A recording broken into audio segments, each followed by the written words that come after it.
Video में class 10 science chapter number 2 acid based and salt से next topic start करेंगे। How strong are acid और base solution.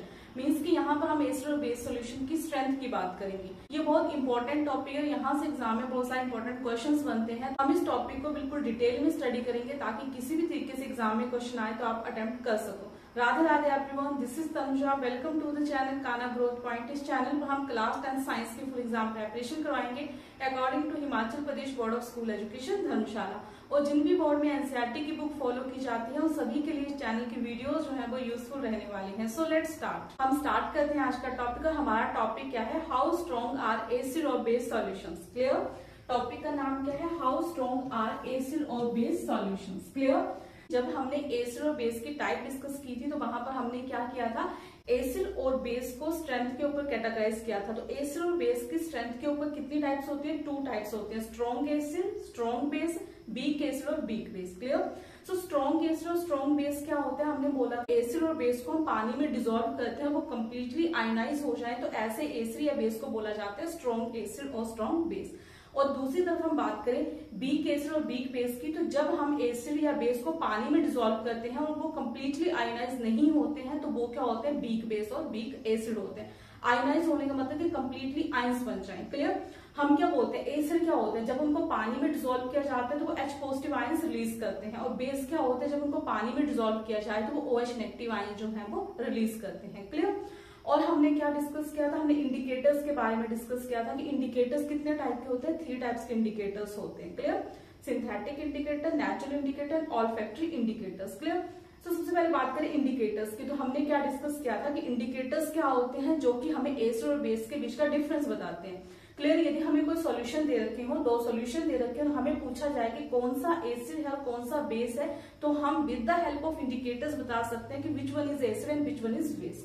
सो indicators क्या करते हैं कि एसिडिक और बेसिक मीडियम में अपना कलर चेंज कर देते हैं। ठीक है? जो सिंथेटिक इंडिकेटर होते हैं और जो नेचुरल इंडिकेटर्स होते हैं, और जो ऑल्फैक्टरी इंडिकेटर्स होते हैं वो एसिड और बेसिक मीडियम में अपनी स्मेल चेंज कर देते हैं। मीन्स टू से दैट कि हम with the help of indicators क्या बता सकते हैं? एसिड और बेस के बीच का डिफरेंस बता सकते हैं कि कौन सा एसिड है कौन सा बेस है। क्लियर?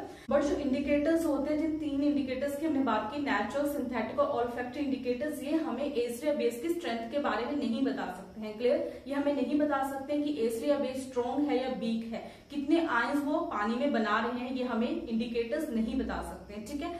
सो हमें इस चीज का पता लगाने के लिए हमें जरूरत पड़ेगी यूनिवर्सल इंडिकेटर्स की। ठीक है? यूनिवर्सल इंडिकेटर्स की हेल्प से हम बता सकते हैं कि एसिड या बेस जो है वो स्ट्रॉन्ग है या वीक। तो इस टॉपिक में हम इस बारे में पढ़ेंगे कि हम किस तरीके से बता सकते हैं कि जो हमारा एसिड है वो वीक है या स्ट्रॉन्ग है, सिमिलरली जो हमारा बेस है वो वीक है या स्ट्रॉन्ग है। क्लियर? सो यहाँ पर कॉन्सेप्ट आता है यूनिवर्सल इंडिकेटर्स का। तो हम डिस्कस करते हैं यूनिवर्सल इंडिकेटर्स क्या होते हैं। तो यहाँ पर हम बात करते हैं यूनिवर्सल इंडिकेटर की। सो यूनिवर्सल इंडिकेटर क्या होता है? Universal indicator which is a mixture of several indicators. ठीक है? यूनिवर्सल इंडिकेटर क्या होता है? बहुत सारे इंडिकेटर्स का क्या होता है? मिक्सचर होता है। Clear? The universal indicator shows different color at different concentration of hydrogen ion in a solution। Universal indicator क्या करता है? डिफरेंट आयंस की कंसंट्रेशन होगी सॉल्यूशन में, डिफरेंट हाइड्रोजन आयन की कंसंट्रेशन होगी सॉल्यूशन में, तो डिफरेंट कलर देगा। क्लियर? यदि आयंस कम होंगे तो यूनिवर्सल इंडिकेटर का कलर अलग होगा, यदि आयन ज्यादा होंगे तो यूनिवर्सल इंडिकेटर का कलर जो है वो अलग होगा। ठीक है? So means to say that कि डिफरेंट कंसंट्रेशन होगी हाइड्रोजन आयन की सॉल्यूशन में, तो ये डिफरेंट कलर देंगे। तो this is called universal indicator. अब जो हम यूनिवर्सल इंडिकेटर्स की बात करें तो यूनिवर्सल इंडिकेटर जो है वो सॉल्यूशन की फॉर्म में भी हो सकता है, यूनिवर्सल इंडिकेटर स्ट्रिप्स की फॉर्म में भी हो सकता है। जैसे हमने blue litmus solution, red litmus solution या blue litmus paper, red litmus paper की बात की थी। काम एक ही है लेकिन सॉल्यूशन फॉर्म है और स्ट्रिप्स फॉर्म है। सिमिलरली यूनिवर्सल इंडिकेटर्स भी सॉल्यूशन फॉर्म में भी अवेलेबल है और स्ट्रिप्स फॉर्म में भी अवेलेबल है। तो हम यूनिवर्सल इंडिकेटर का यूज करते हैं एसिड या बेस की स्ट्रेंथ को बताने के लिए कि एसिड और बेस में कितने आयंस बन रहे हैं। ठीक है? आयंस के अकॉर्डिंगली यूनिवर्सल इंडिकेटर अपना कलर जो है वो चेंज करता है, जिससे हमें पता चल जाता है कि कोई एसिड है या बेस है वो स्ट्रॉन्ग है या वीक है, उसकी स्ट्रेंथ कितनी है। तो यहाँ से एग्जाम में क्वेश्चन बन सकता है कि व्हाट इज यूनिवर्सल इंडिकेटर, तो आप यहाँ से प्रॉपर यूनिवर्सल इंडिकेटर की डेफिनेशन बता सकते हो। नेक्स्ट हम बात करें तो नेक्स्ट हमारा टॉपिक है पीएच स्केल। ठीक है? तो पीएच स्केल क्या होती है? बहुत इंपॉर्टेंट कॉन्सेप्ट है, तो समझते हैं हम पीएच स्केल क्या होती है।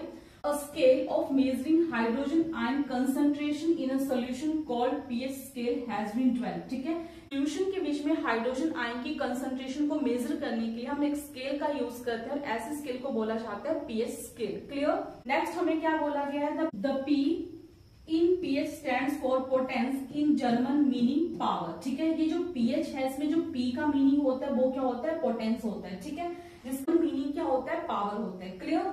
On the pH scale we can measure pH generally from 0 to 14।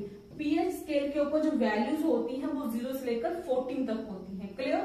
Next में क्या बोला गया है, the pH of a neutral solution is 7। Neutral solution की पीएच क्या होते हैं, 7 होते हैं। न्यूट्रल सोल्यूशन बोलने का मतलब ना वो एसिडिक है ना वो बेसिक है। ठीक है, तो उसकी पीएच क्या होते हैं, 7 होते हैं। एग्जांपल हम लिख सकते हैं water, water is a neutral solution. Next हमें बोला गया वैल्यू लेस देन 7। ठीक है, value less than 7 on the pH scale. PH scale के ऊपर वैल्यू लेस देन 7 जो है वो क्या रिप्रेजेंट करती है, एसिडिक सॉल्यूशन को रिप्रेजेंट करती है। क्लियर। यदि 7 से कम वैल्यू होगी पीएच स्केल के ऊपर तो वो सॉल्यूशन कैसा होगा, एसिड होगा। ठीक है। एंड देन बात करें हम value greater than 7 on the pH scale represented a basic solution. यदि वैल्यू 7 से ज्यादा है पीएच स्केल के ऊपर तो सॉल्यूशन कैसा होगा, बेसिक सॉल्यूशन होगा। क्लियर। देन हम इसी चीज को फिगर की हेल्प से समझते हैं, पीएच स्केल की हेल्प से समझते हैं ताकि कॉन्सेप्ट अच्छे से क्लियर हो जाए। क्लियर। तो ये हमें क्या दे रखी है, फिगर दे रखी है। यहाँ पर देखिए फिगर में क्या बोले, variation of pH with change in concentration of H positive and OH negative ions. ठीक है, यहाँ पर क्या हो रहा है, वेरिएशन हो रही है कंसंट्रेशन की। ठीक है, H पॉजिटिव आयंस और OH नेगेटिव आयंस की। ठीक है, ये क्या है, हमारा स्केल है, पीएच स्केल है। यहाँ पर 7 पे वैल्यू क्या है, न्यूट्रल है। स्केल कहां से कहां तक जा रही है, 0 से लेकर 14 तक। क्लियर। 7 पे वैल्यू क्या रहेगी, न्यूट्रल रहेगी और 7 से नीचे वैल्यू कैसे रहेगी, एसिडिक नेचर रहेगी। ठीक है, तो इस साइड जो है वो एसिडिक नेचर जो है वो इंक्रीज होगी। ठीक है, इस साइड एसिडिक नेचर क्या होगी, इंक्रीज होगी। जितनी कम वैल्यू उतना ही सॉल्यूशन हमारा क्या होगा, एसिडिक होगा। क्लियर। जितनी कम वैल्यू उतना सॉल्यूशन हमारा एसिडिक होगा, ध्यान रखना है। ठीक है, और इस साइड हम बात करें तो बेसिक नेचर इंक्रीज होगी। जितनी ज्यादा वैल्यू होगी उतना सॉल्यूशन क्या होगा, बेसिक होगा। क्लियर। 7 न्यूट्रल के लिए आगे, 7 से आगे बेसिक, 7 से पीछे एसिडिक। ठीक है, जितनी कम वैल्यू होगी उतना ही सॉल्यूशन एसिडिक होगा, लेकिन जितनी ज्यादा वैल्यू होगी उतना ही सॉल्यूशन क्या होगा, बेसिक होगा। ठीक है, ध्यान रखेंगे कि जो एसिड है जितनी कम वैल्यू होगी उतना ही वो स्ट्रॉन्ग एसिड होगा, एसिडिक स्ट्रेंथ ज्यादा होगी एसिड के केस में जितनी कम वैल्यू होगी, और बेस के केस में अपोजिट, जितनी ज्यादा वैल्यू होगी उतना ही बेस जो है वो स्ट्रॉन्ग होगा। क्लियर। देन हम बात करते हैं यहाँ पर क्या होगा, तो मींस इस साइड क्या होगा, increase in H positive ion concentration. यहाँ पे एसिडिक स्ट्रेंथ इंक्रीज हो रही है तो मींस कि इस साइड क्या इंक्रीज हो रहा है, H पॉजिटिव आयन कंसंट्रेशन जो है वो इंक्रीज हो रही है, और इस साइड जो है वो H पॉजिटिव आयन कंसंट्रेशन जो है वो डिक्रीज हो रही है। ठीक है, यदि हम इस साइड जाएं तो decrease in H positive ion concentration, तो यहाँ पर H पॉजिटिव आयन कंसंट्रेशन जो है वो डिक्रीज हो रही है। ठीक है, तो मींस किस चीज की कंसंट्रेशन जो है वो इंक्रीज हो रही है, OH नेगेटिव की कंसंट्रेशन जो है वो इंक्रीज हो रही है। क्लियर। तो यहाँ पर हम देखेंगे कि यहाँ पर ये ब्लू वाला पोर्शन बना हुआ है। ठीक है, एंड यहाँ पर नीचे जो है वो व्हाइट वाला पोर्शन बना हुआ है। ठीक है, ये जो ब्लू वाला पोर्शन है ये H पॉजिटिव आयन की कंसंट्रेशन को रिप्रेजेंट कर रहा है। ठीक है, तो यहाँ पर ब्लू वाला पोर्शन जो है वो ज्यादा है। क्लियर। और दूसरी बात हम बात करें तो ये जो व्हाइट वाला पोर्शन है ये OH नेगेटिव की कंसंट्रेशन को रिप्रेजेंट कर रहा है। ठीक है, तो इस साइड जो है वो व्हाइट वाला पोर्शन ज्यादा दिया गया है, मींस कि यहाँ पर OH नेगेटिव की आयन की कंसंट्रेशन जो है वो इंक्रीज करेगी और H पॉजिटिव आयन की कंसंट्रेशन जो है वो क्या करेगी, डिक्रीज करेगी। क्लियर। और यदि हम दूसरी यहाँ पर बात करें तो यहाँ पर H पॉजिटिव आयन की कंसंट्रेशन इंक्रीज करेगी एंड OH नेगेटिव आयन की कंसंट्रेशन जो है वो डिक्रीज करेगी। तो आई होप कि आपको ये स्केल अच्छे से क्लियर हो गया। नेक्स्ट हम फिगर देखते हैं, पीएच स्केल के कलर समझते हैं किस तरीके से। ठीक है, पीएच स्केल एक ही है, वो भी पीएच स्केल है, ये भी पीएच स्केल है। ठीक है, उसी स्केल को और अच्छे से रिप्रेजेंट किया है। वहां पे ओनली फिगर में इतना ही बताया गया कि न्यूट्रल सॉल्यूशन की एसिडिक स्ट्रेंथ कहाँ इंक्रीज हो रही है, कहाँ डिक्रीज हो रही है, H पॉजिटिव आयंस की कंसंट्रेशन कहाँ इंक्रीज हो रही है, कहाँ डिक्रीज हो रही है, उस फिगर में हमने वैसे डिस्कस किया। यहाँ पर हम साथ में कलर की बात करेंगे। क्लियर।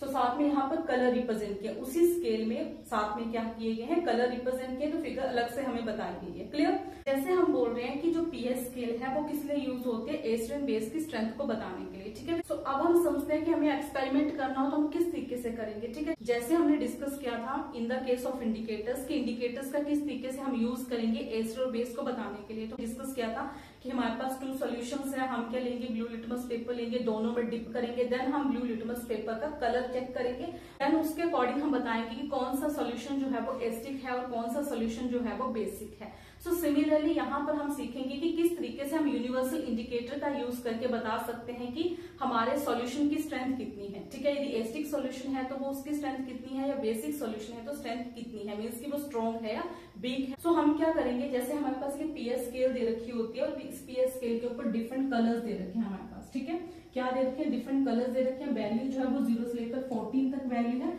और यहाँ पर ये जो हमें सॉल्यूशंस दे रखे हैं, तो यहाँ पर ये एक्सपेरिमेंटल है, मीन्स कि ये परफॉर्म करके हमें बताया गया है कि जो गैस्ट्रिक जूस होता है उसकी जो कलर होता है इस तरीके से आता है। ठीक है, तो उसकी जो वैल्यू है कितनी आएगी, 1 आएगी। देन लेमन जूस का कलर जो है हमें यहाँ पर होता है तो इसकी वैल्यू कितनी आएगी, 2 आएगी। ठीक है, ऐसा कलर होता है।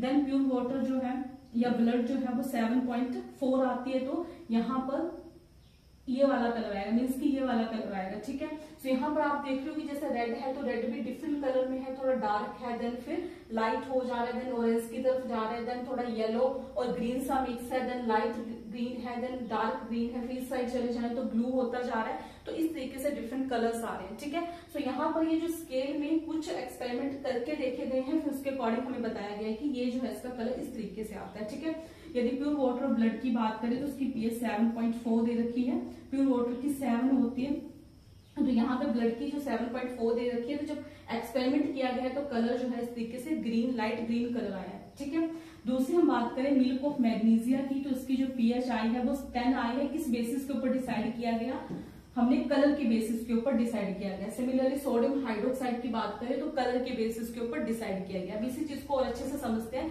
कोई सॉल्यूशन दे रखा है, हमें बताना है वो एसिडिक है, बेसिक है, स्ट्रॉन्ग एसिड है, वीक बेस है या वीक एसिड है। तो हम क्या करेंगे, सॉल्यूशन लेंगे, सॉल्यूशन के अंदर हम क्या करेंगे, यूनिवर्सल इंडिकेटर्स ऐड कर देंगे। यदि हमारे पास सॉल्यूशन फॉर्म में है तो उसकी ड्रॉप्स डाल देंगे यूनिवर्सल इंडिकेटर्स के, और हमारे पास स्ट्रिप्स के फॉर्म में है तो हम स्ट्रिप जो है वो सॉल्यूशन के अंदर डिप कर देंगे। तो हम क्या ऑब्जर्व करेंगे कि गिवन सॉल्यूशन के अंदर जब हम इंडिकेटर डालेंगे तो हम देखेंगे कि सॉल्यूशन का कलर चेंज हो जाएगा, और जो भी सॉल्यूशन का कलर आएगा उस कलर को हमने यहाँ पर मैच करके देखना है कि कौन सा कलर आया।